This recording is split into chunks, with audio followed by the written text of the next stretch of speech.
Happy holidays, everybody. Yes, it is Wednesday. It is time for the Witches Movie Coven. Happy Yule, happy solstice, happy Christmas, happy Hanukkah, happy Kwanzaa, happy Philip Bling Day.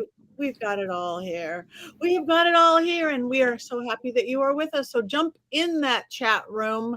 Let us introduce ourselves. I am Patti Negri. I am one of your hosts. You might know me from Ghost Adventures, Bathroom Walls Across America, my books, this, that, or the other thing. Paraflix my school, but I'm more than anything thrilled to be here with you right now and Bling Phillip. Let's take this over to our very special guest today. We do not have Courtney, unfortunately, but she's fine. She's great. She just didn't want to be with us. No, she's Oh, whoa, shots have been fired. Too early for that. too early for that. But no, welcome. You all know her and recognize Tabitha Meadows. Thank you. Welcome for joining us, Tabitha. Hi, thank you. My name is Tabitha Meadows. I am a medium and psychic, and I am not an elf. Very much, but you have a fabulous headpiece. All right, let's move it down to the pretty-haired one. Well, I could be any of you, but Jason.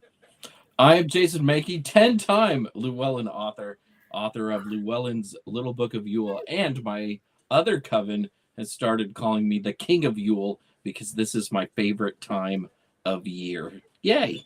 Perfect. Congratulations. Richard-Lael. Yes, and to quote Courtney Buckley, that's me. Yes, I am Richard-Lael. Richard-Lael is one name, not two. If I were just Richard, I would be 8. I am a psychic medium. I used to be a psychic small, but I gained some weight. I am known as the gentleman psychic, and that's with an A, gentleman. I don't just do gentleman. I mean, not for readings, but for other things. Thegentlemanpsychic.com. You know me from everywhere. I am really easy to find. Thank you very much. And very extra elegant tonight. Did I freeze? I think I froze. No, you did not. You're not frozen.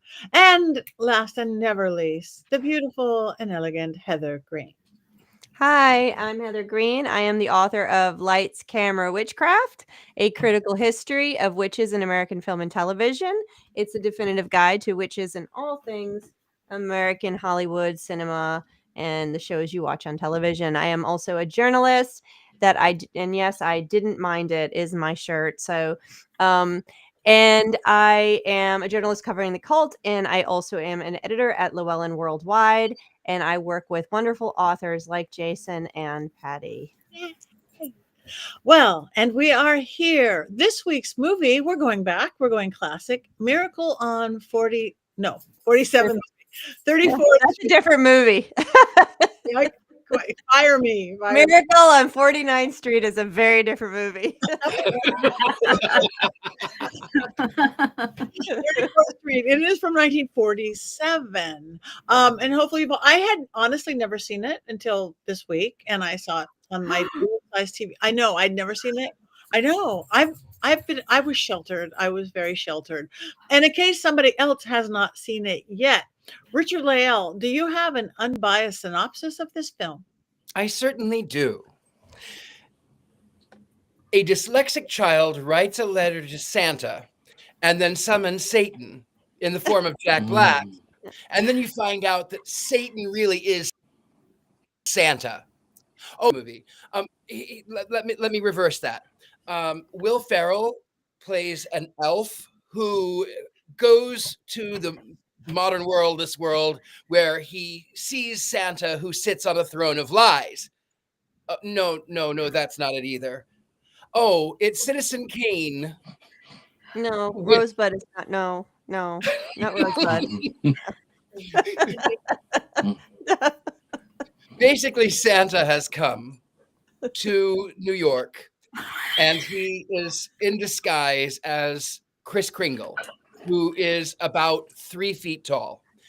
And he rescues the Macy's Thanksgiving Day Parade from a drunk Santa. Imagine the horror of having a drunk man in a fake beard dressed as Santa Claus. Anyway, it turns out that he works at Macy's because Santa has nothing else to do. So he works at Macy's as a mall Santa. And then, of course, you find out through litigation that he, in fact, is Santa Claus. Yes, Virginia, there is a, whatever. That's my unbiased opinion. My Wow. analysis. So much bah humbug in there. Oh. Jeez. Oh, You, Richard-Lael. But just in case everybody did not get the entire feel of the movie from that, perhaps Heather has 5 things that we really do need to know about that film. Yeah, this is getting us into an area of film that this is like my sweet spot. The old golden Hollywood is stuff I love, and so I have so many things we can talk about. But I'm going to give you some context and some basics. We'll talk about the title. We'll talk about the cast, of course, and a little bit of old New York City. And then the PCA, and I'll get to that in a minute. So there's some fun stuff here. So this movie was released in 1947. It is post-war Hollywood. It is not a witch film. There's magic in it because of Santa. I am not arguing whether Santa is a witch or not. We can have that later, Jason. I saw that reaction. So this is technically not a witch film. I didn't say there wasn't magic in it. It is grossed at this point about 46 billion. Its budget was 1.5 million, which was almost double of what movies cost at that point. And if you think about, inflation and numbers and stuff, that's a lot of money. It's 20th Century Fox, of course, which is now owned by Disney. So that's where you can watch it. It got best supporting actor. It got best screenplay. It was loved when it came out. Best original script as well. And this was one of the few films that was filmed at that time on location in New York City. Most films during the Hollywood time were shot on sets, and I can attest from personal experience, it is extremely expensive to shoot on location in New York City, and it is often cheaper to shoot on sets. And I know that from personal experience being a production coordinator in New York City. It was eventually made into other adaptations. You had one in 1994. You had one in 1955 on television. You had one in 1973. And of course, the illustrious Broadway show that was written by Meredith Willson of the Music Man fame. And I think that brings a new meaning to 76 Trombones when you think of that song from that original other musical and think about the parade here. I started laughing. I'm like, that could change that song entirely. But so that's a little bit about the movie we're talking about here. Now, originally, the producer did not want to make this film, didn't love it, didn't want to connect it to Christmas at all. It was released in the spring, and it had a bunch of other titles. Big Heart, My Heart Told Me, I believe, is the other one. It's Only Human was another one. And of course, it was eventually Christmas Miracle on 34th Street, dropping Christmas to just Miracle on 34th Street because they did not want the connection.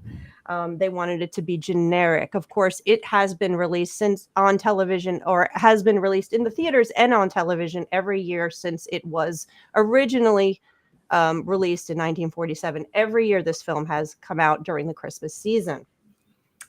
So the cast, I want to mention 3 people in the cast, and then we can move on. And I just got to find them. Of course, Edmund Gwenn, who is Santa Claus here.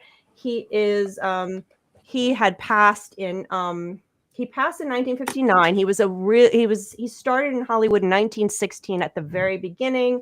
He was in Pride and Prejudice in 1940. Of course, he was in Them. I don't know if anybody knows what Them is, the old movie. It's the science fiction movie about giant ants. I have seen it, yes. He is the one who won Best Actor, Best Supporting Actor, which I find funny because he was on screen probably more than anybody else. And then, of course, there's Natalie Wood. We have to mention her. She drowned in 1981 off the coast of Catalina Island in California. She was in A Rebel Without a Cause. She's most known for this film and also West Side Story, which, of course, was a Broadway award-winning musical adaptation, which I absolutely love. That's what I think of when I think of Natalie Wood. Then we have Maureen O'Hara, a classic of the golden era, very, very recognizable. She was in Quiet Man, How Green Was My Valley, The Parent Trap, and a number of films. She's very recognizable for this time. She died in 2015. Her last film was 2000. She actually did not want to do this film, and then was convinced to do it. It has since written that she loved it and loves the legacy that she has connected with this film. So that's the three people in the cast. Now I want to talk about Old New York. Now, coming from New York, I would love seeing the classic New York scenes there. I absolutely connect Christmas time with New York City myself. So this is really nice seeing these sets. The actual filming of the Macy's Day Parade was real. It was actually the 1946 Macy's Day Parade they show you there. And Santa Claus, our actor, was actually the Santa Claus on the in the parade in 1946. And they were ready and they shot the whole thing. It's pretty cool. They also talk a lot about Macy's and gimbals, and they show the ads from all these classic New York City based Bloomingdale's and everything. If you are from the metro New York City area, it's total nostalgia seeing all of that stuff. And the different department stores did have a contention with each other. They did battle. This was normal stuff. And Macy's did not approve of being in this film before it was done. So they did not give the approval for use of their name until after it was fully filmed and they watched it. And then they loved it. They gave the approval, and they actually let their employees off half a day to go watch it when it was first released. So Macy's eventually did love it. But that was a big risk to take, I think, to make a whole film centered around R.H. Macy, a powerhouse in New York City, and not have the approval to go forward. But let's talk about approval. So my last thing is the PCA. Now, I love these old films. One of the things I love about old Hollywood is getting into the censorship aspects of it. And this film, we look at this film and think, oh, this is so... It's so pure, it's so nice, it's so family friendly. Well, you know what? The PCA, the Production Code Administration, that was the censorship organization, did have some problems with this film, and they did go around the bend with them a few times getting things approved. And I have the production documents on it and the letters back and forth, and it's so super interesting. Some of the things they didn't like in the original script. Well, they were really concerned that the character that was putting out the reindeers in the beginning, and I'm quoting, should in no way suggest a pansy character. This is the censorship organization writing to the film producers. They also were concerned that the costumes were going to be too revealing, and that would definitely be a reason for withholding approval of your picture, including that parts of the body, intimate parts of the body, specifically the breasts of women, be fully covered at all times. They also were concerned that there was an absent husband. Apparently in the original script, she was not fully divorced yet. They were separated. So she was not to have a relationship with this other man until the divorce happened, et cetera, et cetera. They were concerned about the drinking, and that this was one of their biggest concerns, especially if they suggest it was whiskey. And actually the drinking scenes, the beginning that Richard-Lael mentioned, where he's drunk on the thing, were actually cut in some states. They were censored out of some of some states. Ohio was one of them, if I remember. They also didn't like the advertisement of Jergens lotion, because that is during the 1940s. There was lots of advertising suggesting Jergens lotion was a romantic product.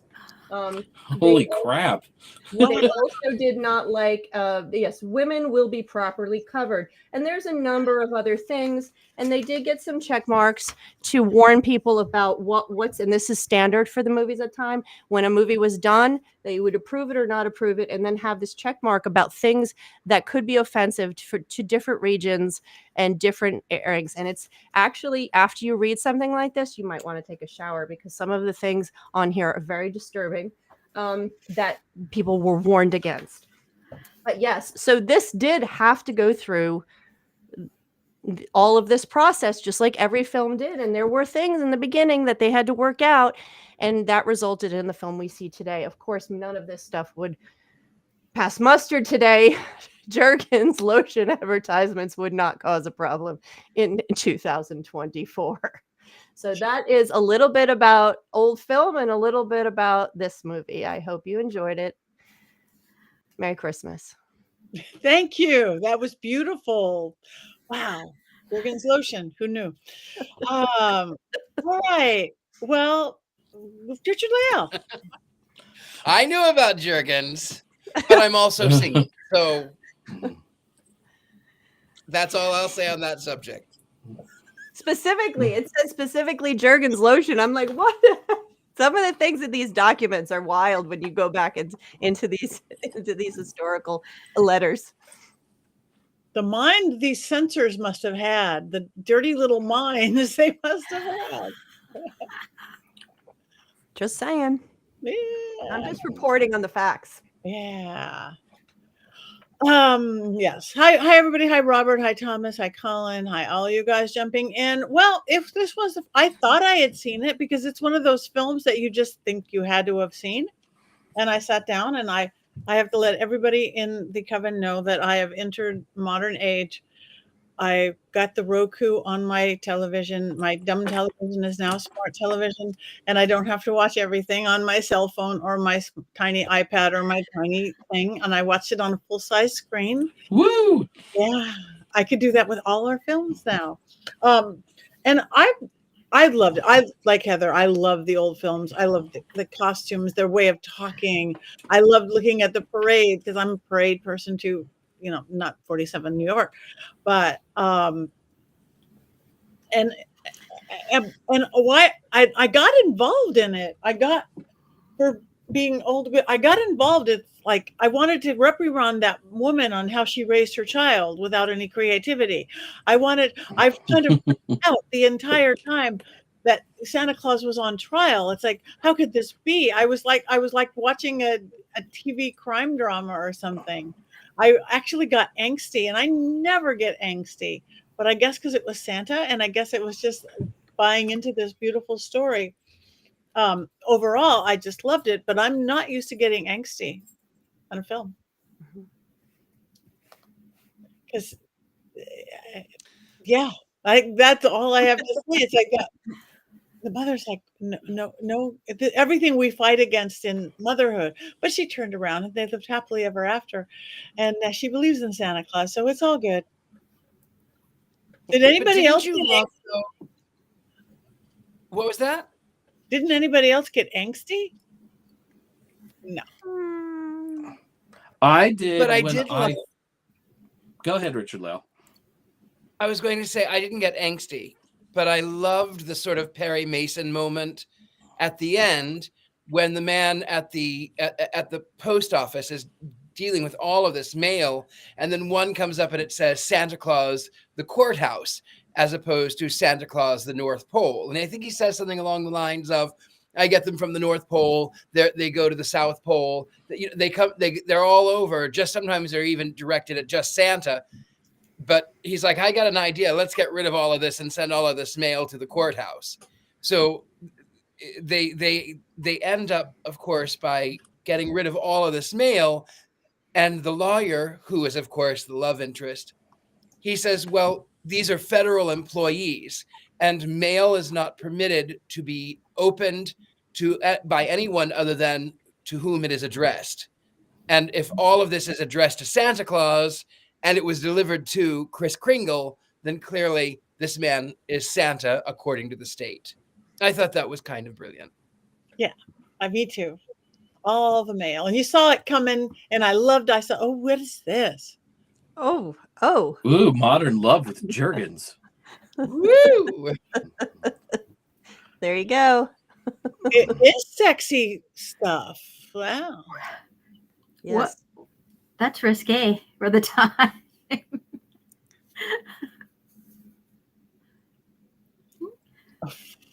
Yeah. Wow, Well, it was lovely. it was in magazines, not necessarily. It couldn't be in the movies. PCA would not allow it. Anyway, you were saying, Jason, that you got angsty about something? I got angsty about this, but I was first exposed to this not as a movie. I had a teacher who read the novella when I was in 4th grade. When the movie was released, they did release a small, adaptation of it. And our teacher would read one chapter a day during December. And I remember, like, I was waiting for her to read this story because I was so invested in whether or not this man was Santa Claus. And I would just kind of like wait all day until she would start reading and like be tense because I loved this story. And I saw the movie just a few years after that. But first, I had it read to me. And if you are ever curious about the book, there are details in the book that are not in the movie, including the reindeer, which are kept in Central Park. And there's a little bit in the book where it says, and the next morning there were 8 exhausted reindeer in Central Park. And I was like, oh, I love it so much. So yes, I was tense, but I was also quite young.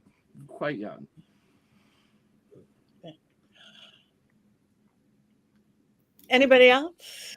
Thoughts? Richard-Lael. I think that Kris Kringle, in my mind, I think that he really was an escaped mental patient, and then there was mass psychosis. And I think that they all began to believe in him because he believed so well. And on that, I will tell you a story of how that can actually work. This is not about Christmas, but about my other favorite holiday, which is Halloween, because I don't actually love Christmas. Anyway, years ago, I was living in San Francisco, and San Francisco is expensive, and I was young, and I didn't have things in a row, and I was trying to figure out what I was doing. And payday was Friday, Halloween was Thursday. I think I had 6 cents before I was able to, before payday, that was it. And I was like, well, I can't even go out, so I couldn't pay a cover. And then I got home, and there was a $60 check waiting for me from something that I had done or something. And I thought, well, now I've gone, I didn't know that I was going anywhere. So I thought, well, I'll dress as the emperor's new clothes. So I got naked and I put on a cravat and I had little lacy underwear. Yes, I had it. Yes, I had it in my wardrobe, and heels and a powdered wig and a crown. And I walked down south of Market. I walked down into the Mission District in the rain, dressed as this naked king. And I got into the club. And all through the evening, Marie Antoinette, she says, "Why are you naked?" And I said, "You are an idiot. I should have you beheaded." And I even checked my invisible cloak. And then I won first prize of $600 for the best costume that year. And the next year I went back, I was doing a little bit better. I didn't even enter the costume contest. And the gentleman says to me, "You were so clever last year. You were so clever. And we didn't know if you were crazy and thought you were really dressed or if you were really a good actor." And I think that maybe this Kris Kringle, maybe he was crazy. Maybe he was a really good actor. Maybe he was just trying to escape something and everyone believed him. Maybe that's the case. Or maybe he was Santa Claus. Or maybe he was just trying to escape something. Well, I just want to say from personal experience, I've experienced and gone out with you, Richard-Lael, in that most fabulous costume. We were somewhere, Massachusetts. I maybe? have done it several times. Now that I know that it works so well, I've done it like 4 times. So yeah, it's kind of now just my go-to. It's good. So thank you. So crazy. All right, Tabitha, talk to us. Well, for me, we watch it every year. Sometimes we watch different versions of it as well. And for me, it's a reminder to use your imagination and to entertain your inner child, and don't become so grown that you forget how to have fun. And I think, in the beginning, when you find that the daughter doesn't even believe in Santa Claus or much of anything else. She's not even using her imagination. Kris Kringle has to get those wheels turning and have her tap into her. She is a child, but she's so grown already because of the things that her mom is teaching her. They're very good things. However,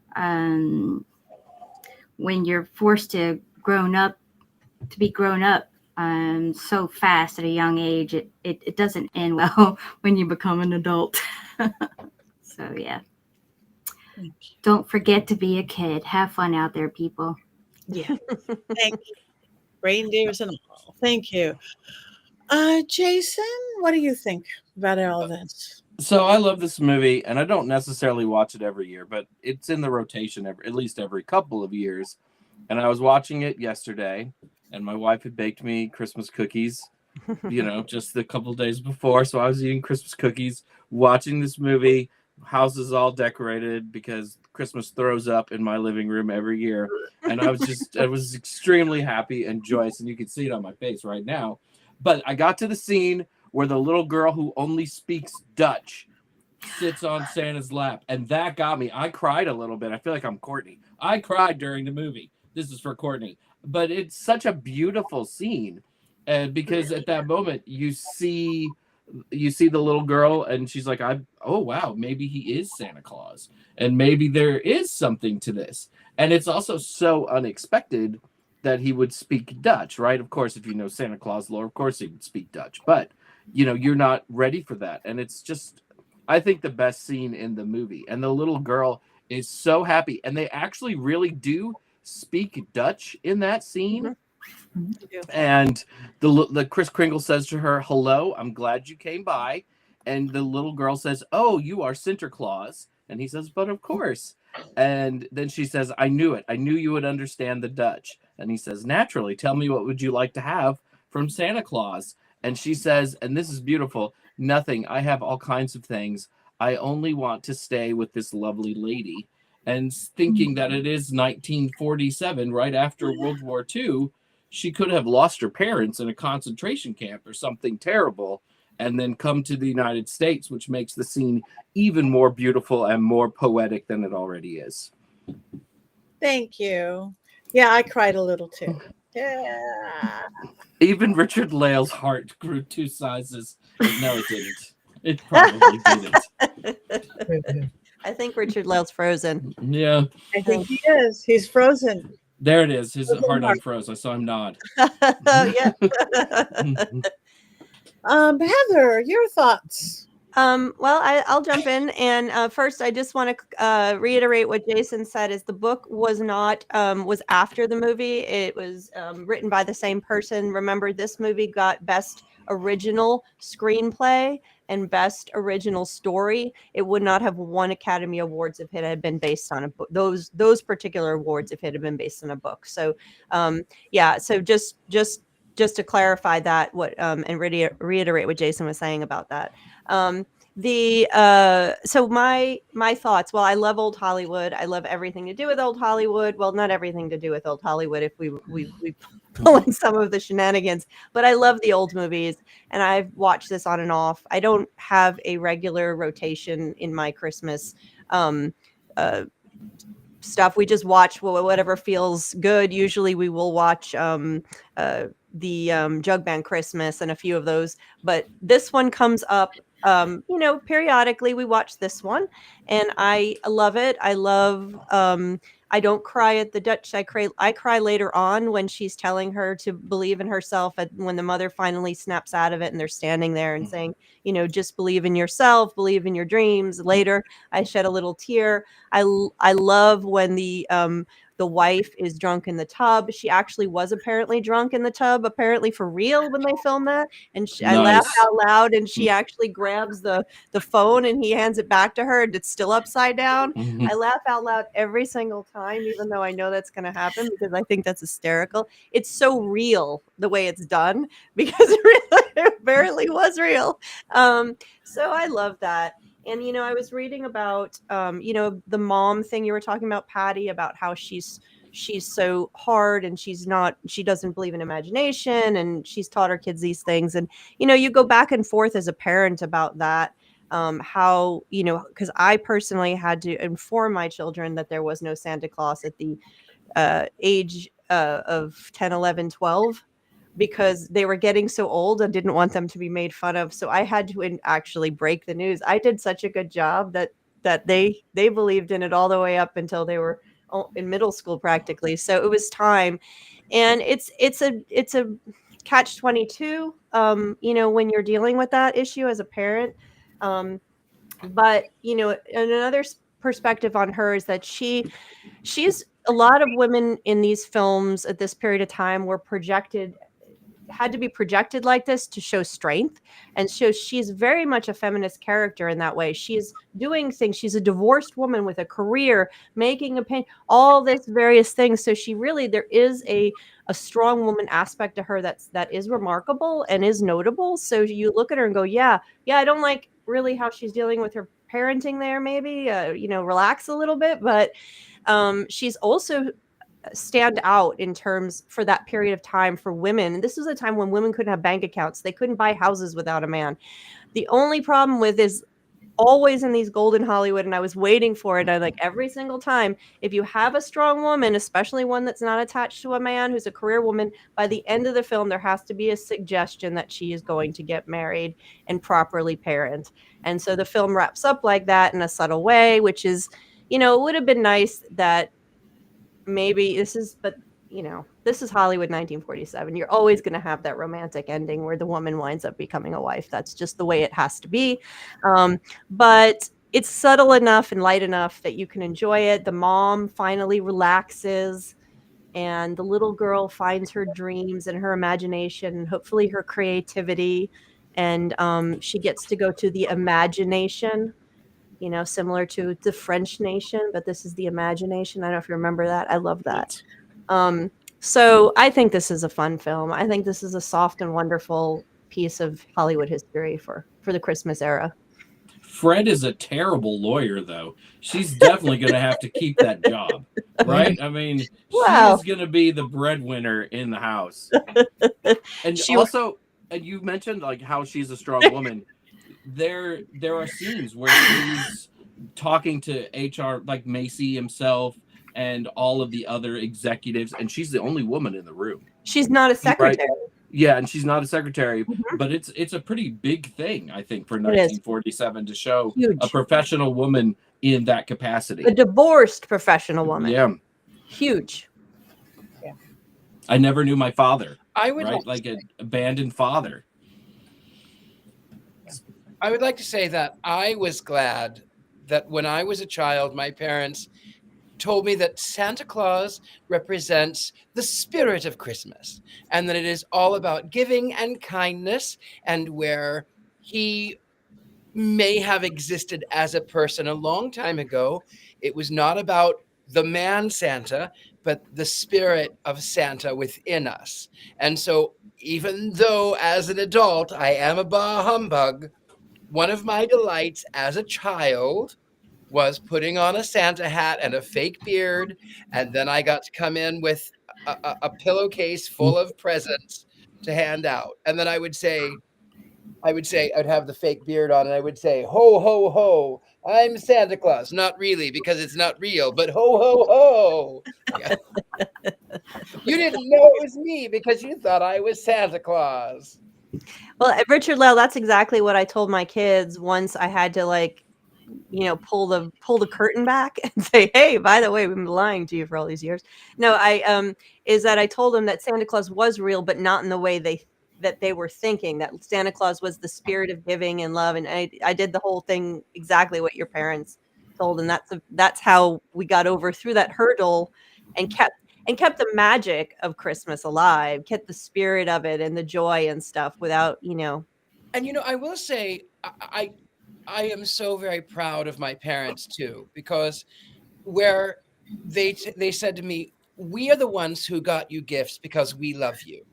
But there are other children who do believe that Santa Claus is real, and it is not your place to tell them that he is not real, because he manifests in different ways. So other people may think it, and it's okay. It's not your business. So, I mean, I was like 4, and my parents would say those things. So, Wow.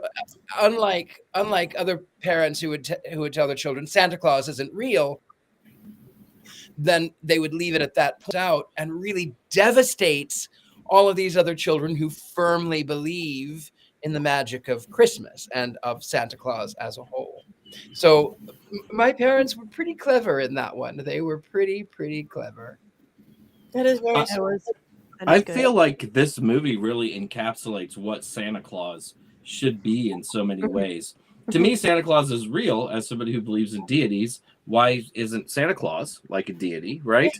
And he makes people nicer to each other. That energy brings us closer together. Whether or not that energy, that figure Santa Claus brings kids presents is immaterial, he makes us better through his example. And I feel like Miracle on 34th Street excellently illustrates that idea. That's true. I agree wholeheartly. I don't mean, remember. Go on. Sorry, my computer. I love the spirit of giving. The dislike is that he only brings good toys to wealthy families. He does not bring anything. Sometimes he doesn't bring anything to poor families. So it's capitalism at its worst, and that's the part I don't like. But the spirit of giving, I do enjoy. And even, my parents were born in the Great Depression. My father was 1930, my mother was 1939. And so they got oranges, which in the 30s in December it was a rare thing to get an orange, and they were happy with that. And so that they wanted to instill that same, it's okay to give. It's not about the cost. It's not about the money. Don't be greedy. It's about giving something. And when someone gives you something, accept it, say thank you. That's all you have to say. Even if you're disappointed, even if you don't like it, say thank you. Lovely parenting. That's beautiful. I'm just sitting here going, I don't remember when I stopped believing in Santa Claus. Is that a moment we're supposed to remember? I don't remember it. Yeah. I remember my kids, because that was probably more traumatic for me than them. But I don't remember when I did. Yeah, me neither. It's just kind of one of those.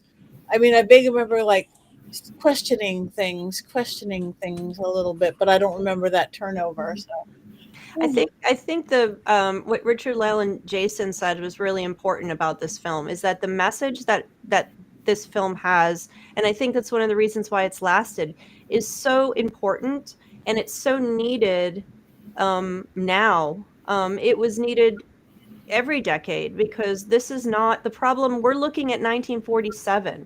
Our country was financially booming after the war, which bolstered our entire economy. And here we're seeing him reiterating this sadness about a culture that's become so commercial around something that's just so beautiful and universal, giving and kindness and all these things. And we're seeing this reflected in 1947, and it's a message that we need to hear now. It's a message that you hear in Christmas Carol. Even, Bob Cratchit and his poor family and being a miser and all that. You hear this message around Christmas, independent of its religiosity, throughout these Christmas stories, one after the other. This one does it really nicely without any religion, really, just sort of the commercial cultural ideas of Christmas, but you see it in so many different movies where Christmas is not about, the buying and the commercialism. It's about who we spend time with and who we give gifts to and who we give our hearts to and break bread with, etc. So I think that's a message for the ages, really, that comes out of this film. And on that topic, I would like to say, I love you all so very much. And even though I am notoriously a humbug. The spirit of the season does make me smile, and especially when I see you, and I love you all so much. I am so grateful that you are the highlight of my week. Aw. I would suggest new hobbies if that's the case, but Well, I will. do have I Jurgen. will take that compliment and lock it away because I love it. I love it too. My new hobbies are Jurgens. The new hobby. just will, you and I, all in Chicago. I Jergens. will never get Jergens the same again. I Oh, got Jergens lotion. I know what I'm putting in my wife's stocking. Jergens.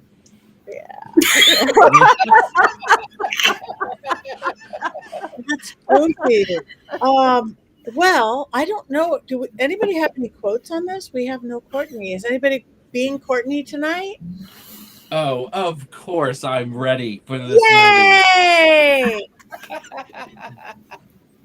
You know, this, like, Susan, a little girl, I believe, it's silly, but I believe. And, you know, to me, that really encapsulates faith in a lot of ways. And that's a theme throughout the movie, and there's other quotes about it. Faith is believing things when common sense tells you not to. Don't you see? It's not just Chris that's on trial. It's everything he stands for. It's kindness and joy and love and all the other intangibles. Doris, the mother. Susan, I speak French, but that doesn't make me Joan of Arc, which is a really good line when they're talking about, you know, whether or not this man is actually Santa Claus. And then Fred, the worst lawyer in the world. All my life I've wondered something, and now's my chance to find out. I'm going to find the answer to a question that's puzzled the world for centuries. Does Santa Claus sleep with his whiskers outside or in? Kris Kringle. Always sleep with them out. Cold air makes them grow. And then, of course, Kris Kringle. Christmas isn't just a day. It's a frame of mind. And that's what's been changing. That's why I'm glad I'm here. Maybe I can do something about it. And the district attorney, who, by the way, is a Republican, what is your name? Kris Kringle says, Kris Kringle. District attorney, where do you live? Kris Kringle. That's what this hearing will decide. That was a really good joke. Funny part of the movie. Yeah. And then Doris at the end. I was wrong when I told you that, Susie, that Kris Kringle wasn't Santa Claus. You must believe in Mr. Kringle and keep right on doing it. You must have faith in him. And those are the little messages that I love so much throughout this film. I'm sorry I also didn't have like a Courtney outfit tonight to wear. Yeah. It was very last minute. It wasn't like I was ready when I was Heather. I was not ready when I was Courtney. Well, couldn't you, Jason, couldn't you maybe pull the back of your shirt over your head or something? Like a hoodie? You know, I thought about wearing a hat because when the show started, Courtney wore a hat a lot, but she's been wearing her hair down lately, you know? So She has been wearing her hair down. I thought it might be lost, so I didn't know. And I sent her the Killing Tree hat. So I was so sad that she wasn't on the show because I thought she'd wear That's it so tonight. funny. Yeah. Well, maybe the next show. The Republican thing. At the time, Truman was president, and he was a Democrat, and so that wasn't lost on the audiences at the time. There was a little political notion there. Oh, that's good. Well, thank you. Those were beautiful quotes. Thank you very, very much. Now, staying with you, Jason, do you happen to have a Mankey movie minute moment? I do. I feel like I'm talking too much now. Well, you're not. Not at all. Right, We love it. Love it. Love it. Unless I'm being too mean to Wicked. You know, that's it. I had nightmares this week. All right. Miracle on 34th Street, the movie that dares to ask the most important question of 1947. Could Santa Claus be real? Stop. Meet Kris Kringle, the man who would be Santa Claus, and a resident of an old folks' home just outside of New York City. Stop. There's no North Pole in this film, no elves making toys, only a retirement community in need of an X-ray machine. And if Chris really is Santa Claus, clearly he's putting his fellow old folks to work making toys and scouting real estate. Stop. And then there's Kris Kringle's boss, Doris Walker, who spends all year planning the Macy's Thanksgiving Day Parade and hiring Santa Clauses. Stop. Walker is a woman who abhors using her imagination, the perfect person to plan the flight of fancy that is a parade. Stop. Little known fact, Walker's little brother would grow up to be Walker, Texas Ranger. Stop. Living next door to Doris Walker is sad sack lawyer Fred Gailey. Gailey spends most of his time with his only friend, Susan Walker, Doris's daughter. Stop. Later, Gailey takes in a roommate, Chris Kringle, because Gailey, of course, has 2 twin beds set up in his bedroom. That's weird. Stop. Susan Walker, Doris's daughter, and Fred's only friend, a completely reasonable 10-year-old girl. Stop. When asking Chris Kringle for a Christmas present, she doesn't hesitate to ask for an entire house, and then becomes petulant when there's not a house under the tree at the old folks' home. Stop. America. Stop. Watch Fred and Susan fall in love, argue, and then fall in love again over the course of 4 agonizing weeks. Stop. And on Christmas Eve, Fred Gailey proves in a court of law that Chris Kringle is indeed Santa Claus and takes all the credit for a victory he did not deserve or orchestrate. Stop. All the credit in the world goes to the hardworking men and women of the New York City Post Office who do all the work. Stop. So many questions to ponder. Stop. Why would Santa Claus need a job, especially so close to Christmas? Stop. If Chris Kringle is indeed Santa Claus and his trial ended on the evening of Christmas Eve in New York City, did Santa simply not deliver presents to all of the children in the Southern Hemisphere and Europe? Stop. Is there a Mr. or Mrs. Claus? Stop. And what exactly was the miracle on 34th Street? Stop. Doris settling for Fred? Stop. William H. Macy being a less greedy capitalist? Stop. An old man helping a young girl find a house? Stop. Perhaps the true miracle is that we are debating these questions 75 years later. Final stop. Beautiful. Thank you. Stop. That was I just like to stop, because that's like from It's a Wonderful Life when they're always reading the telegrams and they're like, stop. My office instructed to advance you as much cash as you need. Stop. And to me, that's like in my head when I think of these movies from the 40s. So I'm sorry for saying stop 75 times. No, you got the voice down. You got it. That's what they did. Thank you. All right. Well, it is time for us to go. One's up, one's down. Oh.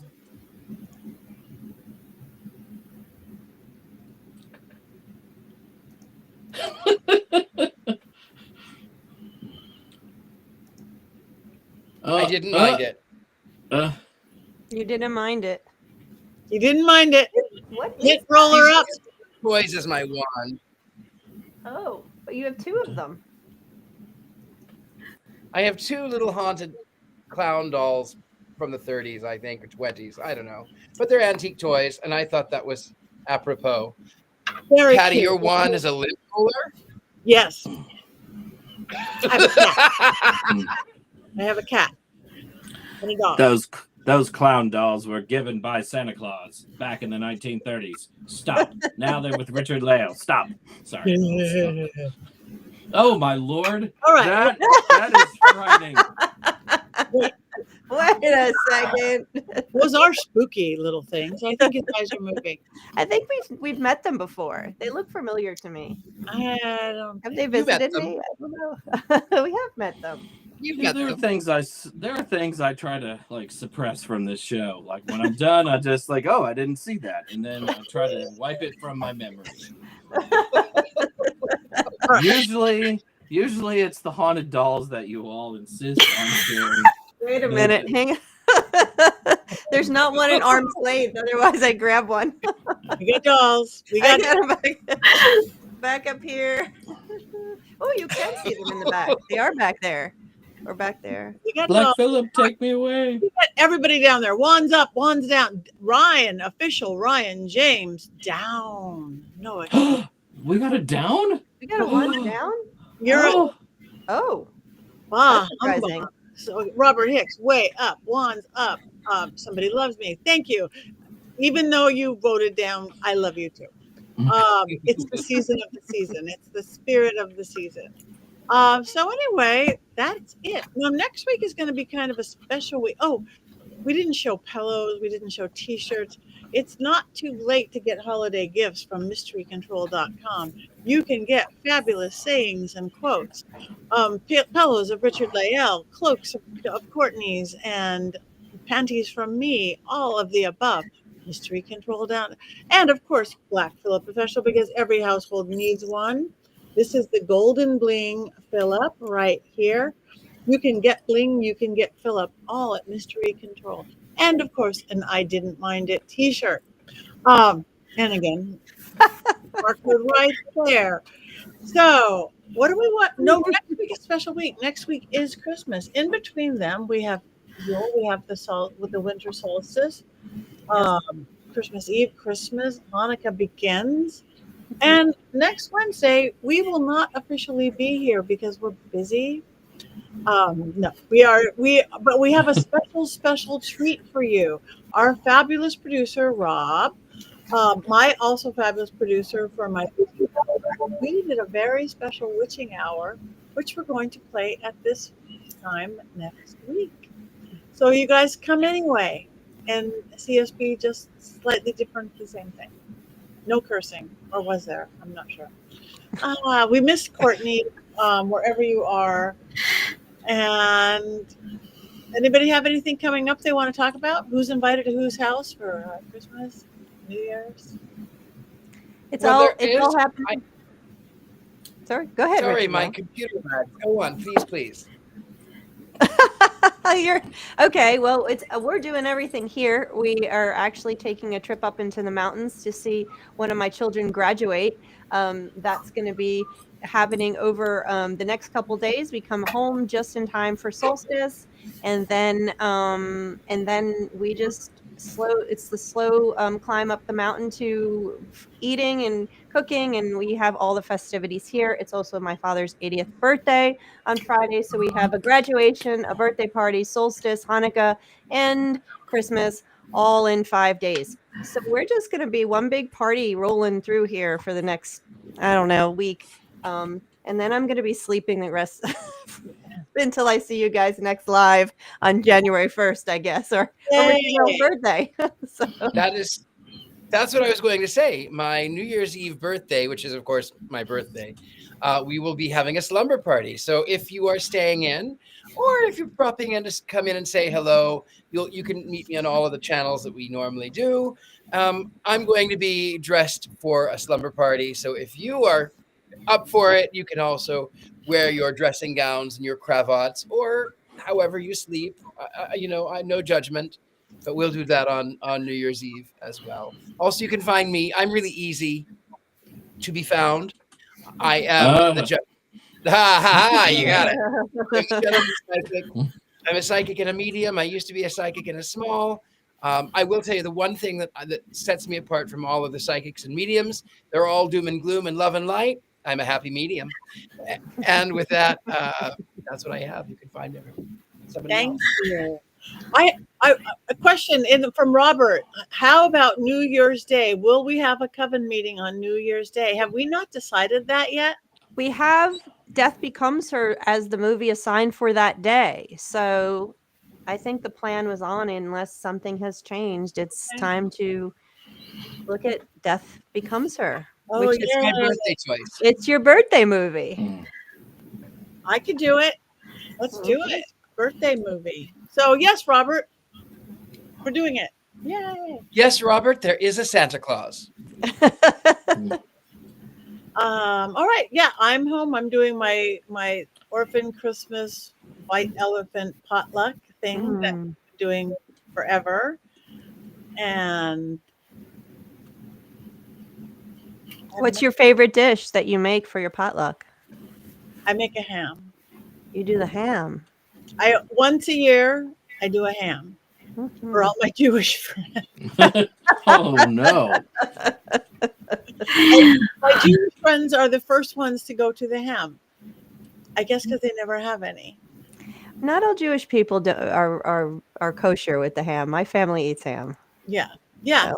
So it's like the one thing I do with cooking, which is not really cooking, but it's a potluck because they don't let me in the kitchen for more than one thing. My husband is known for his guacamole and his clam dip. Oh. So we have ham, guacamole, and clam dip. And then everybody brings their other favorite dishes. So it's fun. That's funny that you brought up ham, Patty. I almost wore the Velisca Axe Murder hoodie tonight that had the haunted ham on it. Oh, that would have been brilliant. Yes, that's right. We've almost forgotten about Courtney's haunted ham. Yeah. Oh, that's right. Courtney had a haunted ham. Oh yeah, Courtney had a haunted ham. I hear that Courtney had a haunted ham. I heard about this haunted ham. It was the most haunted ham of them all. See what happens when you don't show up, Courtney Buckley. Anyway, we have a couple minutes left. I don't know if we have anything else to talk about. We want to talk about Yule, salsa. Jason, do you cook for Christmas like you do for Thanksgiving? I do cook, but we cook differently. So many years ago, my father decided that we would have steaks for Christmas, so there would be less leftovers. And we used to cook the steaks on a charcoal grill. But as I've gotten older and have had to do it myself, I now cook tri-tip because you can cook it in the oven. And there's a lot of sports on that day, and I don't have to keep running back and forth outside and away from my TV while my beloved Pittsburgh Steelers are playing football. So it makes things a lot easier. But also, the next week is the best time of year. It's the Roman Saturnalia. It's Yule. It's a celebration of the winter solstice, humanity's oldest continually celebrated holiday for over 10,000 years now. It is also, of course, Christmas and Christmas Eve and Richard-Lael's birthday and New Year's Day and then Jason's birthday. It is absolutely the best time of year. So celebrate, do lots of things. Yeah. You can cook a ham, you can cook a steak. Just don't cook a haunted ham because that's a mistake. No. And we have to add is Kwanzaa and Hanukkah and Christmas are all the exact same time this year. I think that's awesome, actually. It's fantastic. Yeah. Celebration. So much. Celebrate. Yeah. Celebrate. Should we sing Christmas carols now for the last? Hark how the bells. Sweet Only bells, ones that are all copyright free, right? Only public domain carols. No. There are. I still pose that outside of Mariah Carey, and that is played 100,000 times between November and January. I still think there's only 10 Christmas songs.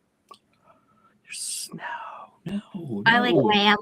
I think they're all the same song, just slightly changed. Can I tell you guys a funny little anecdote about Christmas carols? So years ago, I went to a dinner, a Christmas specific office dinner with maybe about 40 people.